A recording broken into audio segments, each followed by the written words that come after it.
Hello दोस्तों, स्वागत है आपके अपने YouTube channel artist Anjali Rathore में। मैं हूं अंजलि राठौर और आज हम बात करेंगे इंडियन हिस्ट्री ऑफ आर्ट। जी हाँ दोस्तों, भारतीय चित्रकला का इतिहास। तो दोस्तों, हम जो सब्जेक्ट लेके चल रहे हैं वो है भारतीय चित्रकला का इतिहास, इंडियन हिस्ट्री ऑफ आर्ट। तो दोस्तों, यूजीसी नेट पे ये बहुत ही इम्पॉर्टेंट टॉपिक होता है और इसमें से कई सारे क्वेश्चंस बनते हैं।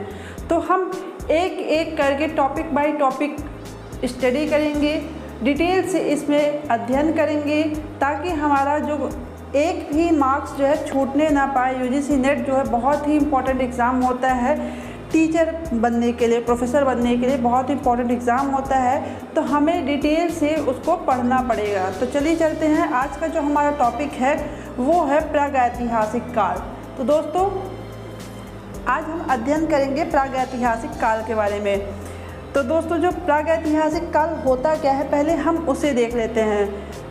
प्रागैतिहासिक काल वह काल जिसकी कोई लिखित विवेचना ना हो, सिर्फ साक्ष्यों व प्रमाणों के आधार पर उसकी विवेचना प्रस्तुत की गई हो, तो उसे प्रागैतिहासिक काल कहते हैं। तो प्रागैतिहासिक काल किसे कहते हैं? प्रागैतिहासिक काल वह काल होता है जिसकी कोई लिखित विवेचना ना हो, मतलब कि उसका कहीं पे लिखित प्रमाण ना मिला हो, सिर्फ साक्ष्यों प्रमाणों के आधार पर उसकी विवेचना प्रस्तुत की गई हो, तो वह प्रागैतिहासिक काल कहलाता है। दोस्तों, प्रागैतिहासिक काल को 3 भागों में बांटा गया है। प्रागैतिहासिक काल को कितने भागों में बांटा गया है? तो प्रागैतिहासिक काल को 3 भागों में बांटा गया है। पहला जो काल है वो है पूरा पाषाण काल। इसे इंग्लिश में मेगालिथिक एज बोलते हैं और जिसका टाइम पीरियड है 50,000 ईसा पूर्व से लेकर 25,000 ईसा पूर्व तक। तो दोस्तों, पहला जो काल है वो है मेगालिथिक एज, 50,000 ईसा पूर्व से लेकर 25,000 ईसा पूर्व तक इसका टाइम पीरियड है। दूसरा जो काल है वो है मध्य पाषाण काल। इसका जो इंग्लिश में बोलते हैं इसे तो मेसालिथिक एज बोलते हैं और इसका टाइम पीरियड है 25,000 ईसा पूर्व से लेकर 10,000 ईसा पूर्व तक। तीसरा काल है नवपाषाण काल। नवपाषाण काल को इंग्लिश में नियोलिथिक एज बोलते हैं और इसका टाइम पीरियड है 10,000 ईसा पूर्व से लेकर 3,000 ईसा पूर्व तक। इसे उत्तर पाषाण काल भी कहा जाता है। तो दोस्तों, ये एक क्वेश्चन बन सकता है यहाँ पर से कि नवपाषाण काल को और किस नाम से जाना जाता है? तो नवपाषाण काल को उत्तर पाषाण काल के नाम से भी जाना जाता है। चलिए आगे चलते हैं। पहला जो काल है पूरा पाषाण काल। तो पूरा पाषाण काल क्या होता है, इसको हम अब देखेंगे। दोस्तों, पूरा पाषाण काल में इसे जानने के लिए हमारे कोई भी साहित्यिक साक्ष्य नहीं थे हमारे पास, इसलिए इसे केवल पुरातात्विक सामग्री जैसे कि पत्थर के औजार, जीवाश्म, भौतिक अवशेष, इनके आधार पर जाना जाता था कि इसे पाषाण काल भी कहते हैं। दोस्तों, पूरा पाषाण काल के मनुष्य की जीविका का आधार क्या था? शिकार था। इस समय पे जो मनुष्य था वो शिकार करके अपना जीविका चलाता था। इस काल का मानव पत्थर, लकड़ी व हड्डी के मोटे व भद्दे औजार बनाता था। दोस्तों, शिकार करने के लिए इस टाइम के जो मानव हुआ करते थे वो पत्थर, लकड़ी व हड्डी के मोटे औजार बनाया करते थे और उससे ही शिकार किया करते थे। भारत में दक्षिण भारत ही मानव का सबसे प्राचीन निवास स्थान माना जाता है। भारत में दक्षिण भारत जो है मानव का सबसे प्राचीन निवास स्थान माना जाता है। मतलब कि ऐसा माना जाता है कि सबसे पुराने जो निवास स्थान है वो दक्षिण भारत में हुआ करते थे। चलिए आगे चलते हैं। पूरा पाषाण युग के मानव को क्वार्टिजाइट के नाम से जाना जाता है।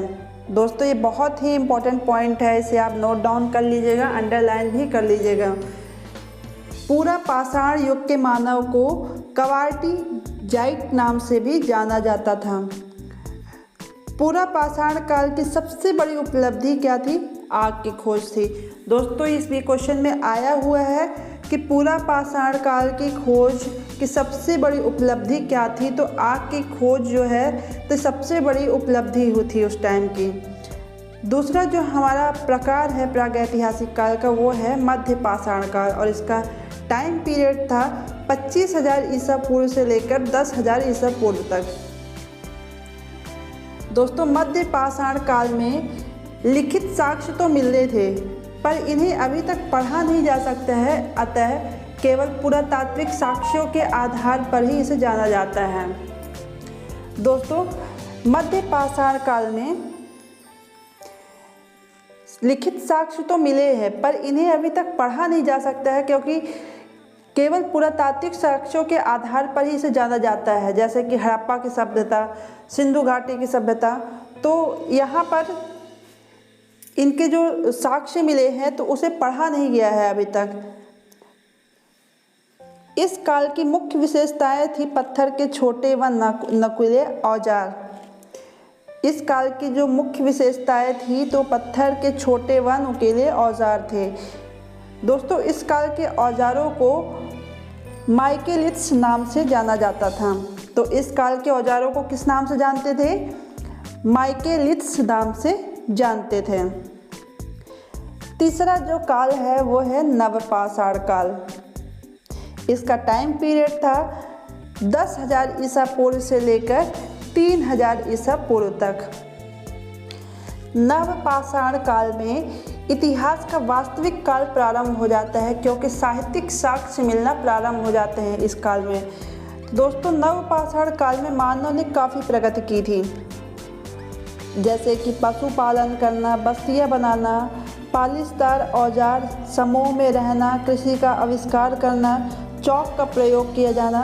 तो दोस्तों नवपाषाण काल में मानव ने काफ़ी ज़्यादा प्रगति कर ली थी। दोस्तों नवपाषाण काल में निर्मित तीर सीधा करने का यंत्र नर्मदा नदी के तट पे मिला था। इस यंत्र को बुमरेगा भी कहते हैं। यह एक प्रकार का अस्त्र है। ध्यान रखिएगा कि बुमरेगा क्या है? एक प्रकार का अस्त्र है। चलिए आगे चलते हैं। चलिए दोस्तों अब हम देखते हैं क्रमशः काल के बारे में। एजोइक कल्प, पेलोजोइक कल्प, मेसोजोइक कल्प और सिनोजोइक कल्प ये युग जीव विकास की प्रक्रिया को दर्शाते हैं। तो दोस्तों यहाँ पर जो कल्प है तो कल्प होता क्या है पहले हम आपको बता देते हैं। कल्प हिंदू समय चक्र की बहुत लंबी मापन इकाई होती है। मानव वर्ष गणित के अनुसार 360 दिन का एक दिव्य अहोरात्र होता है। अहोरात्र आप पूछेंगे तो अहोरात्र मतलब होता है एक दिन और रात का समय।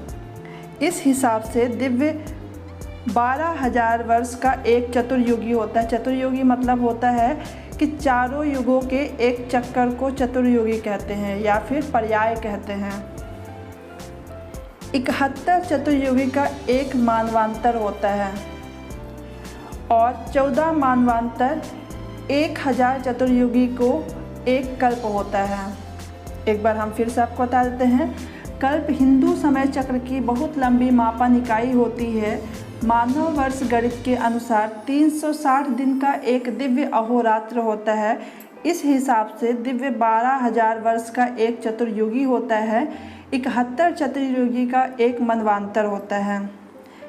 71 चतुर्युगी का एक मनवांतर होता है और 14 मनवांतर 1000 चतुर्युगी का एक कल्प होता है। तो दोस्तों आपको समझ में आ गया होगा कि चतुर्युगी क्या होता है और अहोरात्र क्या होता है। तो अहोरात्र मतलब क्या होता है? एक दिन और रात का समय। और चतुर्युगी का मतलब यहाँ पर है कि चतुर्युगी चारों युगों के एक चक्कर को चतुर्युगी कहते हैं। अब दोस्तों आप बोलेंगे चतुर्युगी क्या होता है? तो दोस्तों चारों युग कौन से हैं आपको पता होने चाहिए। चारों युग हैं सतयुग, त्रेता युग, द्वापर युग, कलयुग। तो दोस्तों सतयुग का कितने वर्ष में था, मतलब कि सतयुग कितने वर्ष का था? तो हम आपको बता देते हैं। सतयुग था 17,28,000 वर्ष का और त्रेता युग 12,00,000 13,000 वर्ष का था, द्वापर युग 8,34,000 वर्ष का और कलयुग 4,32,000 वर्ष का। अर्थात एक कल्प आपका बनता है यहाँ पर 1,000 चतुर्युगों के बराबर, यानी कि 4 अरब 32 करोड़ मानव वर्ष का होता है यहाँ पर एक चतुर्युगी। एक कल्प जो है 4 अरब 32 करोड़ मानव वर्ष का होता है। अब दोस्तों हम आपको एजोइक कल्प, पेलोजोइक कल्प, मेसोजोइक कल्प, सीनोजोइक कल्प क्या होता है इसके बारे में हम आपको बता देते हैं। एजोइक कल्प में एक कोशिकीय जीवों का विकास हुआ था, जिनमें एक कोशिका पाई जाती है। जिन जीवों में एक कोशिका पाई जाती है तो उन जीवों का विकास कब हुआ था? एजोइक कल्प में हुआ था। पेलोजोइक कल्प, तो पेलोजोइक कल्प में आकेशरुकीय जीवों का विकास हुआ था। आकेशरुकीय जीव कौन से जीव कहलाते हैं? जिनमें रीढ़ की हड्डियां नहीं होती है, रीढ़ विहीन होते हैं, तो वो जीव पेलोजोइक कल्प में इनका विकास हुआ था। तीसरा है मेसोजोइक कल्प। मेसोजोइक कल्प में कशेरुकी जीवों का विकास हुआ था। कशेरुकी जीव कौन से जीव कहलाते हैं? ये जीव जिनमें रीढ़ की हड्डियां पाई जाती हैं तो वो कशेरुकी जीव कहलाते हैं और इनका विकास कब हुआ था? मेसोजोइक कल्प में हुआ था। चौथा जो कल्प है वो है सीनोजोइक कल्प। तो सीनोजोइक कल्प में मानव की उत्पत्ति हुई थी।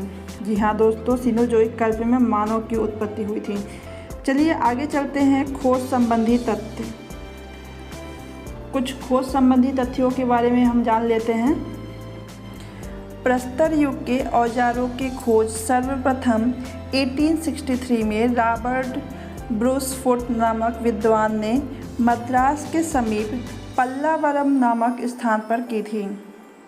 तो दोस्तों प्रस्तर युग मतलब क्या होता है? प्रस्तर युग का मतलब है यहाँ पर पाषाण काल से। तो पाषाण काल युग के औजारों की खोज सर्वप्रथम 1863 में रॉबर्ट ब्रूसफुट नामक विद्वान ने मद्रास के समीप पल्लावरम नामक स्थान पर खोज की थी। दोस्तों ये बहुत इम्पोर्टेंट पॉइंट है कि पाषाण काल के औजारों की खोज सर्वप्रथम 1863 में रॉबर्ट ब्रूसफुट नामक विद्वान ने मद्रास के समीप पल्लावरम नामक स्थान पर की थी। 1865 ईस्वी में एच.वी. वाइने ने गोदावरी नदी के किनारे पैथान नामक स्थान पर एक फासिल की प्राप्ति की थी। तो दोस्तों 1865 में एच.वी. वाइने ने गोदावरी नदी के किनारे पैथान नामक स्थान पर एक फासिल की प्राप्ति की थी। तीसरा जो पॉइंट है वो है भारत में प्रागैतिहासिक चित्रों की खोज का श्रेय कार्लाइल और कॉकबर्न को साथ साथ दिया जाना चाहिए। और ऐसा क्यों होना चाहिए इसको हम आगे बताते हैं। मिर्ज़ापुर के निकट विंध्य क्षेत्र में सोन नदी घाटी की कैमूर की पहाड़ियों में चित्रित चित्रों का परिचय सर्वप्रथम 1880 में कार्लाइल को मिला था। किसे मिला था? कार्लाइल को मिला था। और कहाँ मिला था? सोन नदी घाटी की कैमूर की पहाड़ियों में मिला था। किंतु उन्होंने उसका विवरण कहीं नहीं प्रकाशित कराया था। किसने नहीं प्रकाशित करवाया था? तो कार्लाइल ने इसका विवरण कहीं नहीं प्रकाशित कराया था कि उन्हें मिर्ज़ापुर के निकट विंध्य क्षेत्र में सोन नदी घाटी की कैमूर की पहाड़ियों में एक चित्र मिला हुआ है। तो उन्होंने इसका प्रकाशन कहीं नहीं करवाया था, किसी पत्रिका में या फिर न्यूज़पेपर के जरिए उन्होंने नहीं बताया था कि उन्हें ये मिला था। लेकिन 1883 ईस्वी में उन्होंने इसकी सूचना भर प्रकाशित करवाई थी कि एक सूचना दे दी थी कि मुझे यहाँ ये चित्र मिला हुआ था, बस हो गया। उसके अलावा इन्होंने कोई प्रकाशन नहीं करवाया था। लेकिन कॉकबर्न ने इसका संपूर्ण सचित्र विवरण 1883 में कराया था प्रकाशित। दोस्तों इसीलिए यहाँ पर कॉकबर्न को ज़्यादा महत्व दिया जाता है इस खोज के लिए। दोस्तों कॉकबर्न ने इसका संपूर्ण सचित्र विवरण 1883 में ईस्वी में करवाया था। और कहाँ करवाया था? तो journal of Asiatic society of Bengal में सन 1883 ईस्वी में प्रकाशित कराया था। कॉकबर्न ने अपनी खोज का सचित्र वर्णन journal of Asiatic society of Bengal में सन 1883 ईस्वी में प्रकाशित कराया था, जिसमें कि घोड़ा भंगर से प्राप्त गेंडे के आखेट की रेखा अनुकृत प्रकाशित की थी इन्होंने। अगला पॉइंट है 1892 ईस्वी में वेल्लारी तथा 1901 ईस्वी में बायनार्ड के एडकल गुफा चित्रों का परिचय एफ हासेट ने दिया था। किसने दिया था? एफ हासेट ने दिया था। और यह चित्र रॉक कर्विंग के रूप में थे। रॉक कर्विंग अर्थात खचित चित्र के रूप में थे। तो बायनार्ड के एडकल गुफा के चित्र कैसे थे? तो रॉक कर्विंग के रूप में थे। और इसकी खोज किसने की थी? इसकी परिचय किसने दिया था? तो एफ हासेट ने दिया था। जी हाँ दोस्तों, ऐसे क्वेश्चन बन सकते हैं नेट में कि बायनार्ड के एडकल गुफा का परिचय किसने दिया था? तो एफ हासेट ने दिया था। और यह कैसे चित्र थे? ये रॉक कर्विंग के रूप में थे।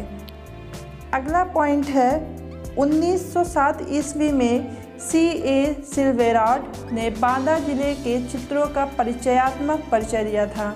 1907 ईस्वी में C.A. सिल्वेराड ने बांदा जिले के चित्रों का परिचयात्मक परिचय दिया था। इन्होंने परिचय दिया था, किसने दिया था? C.A. सिल्वेराड ने। और कब दिया था? 1907 ईस्वी में दिया था।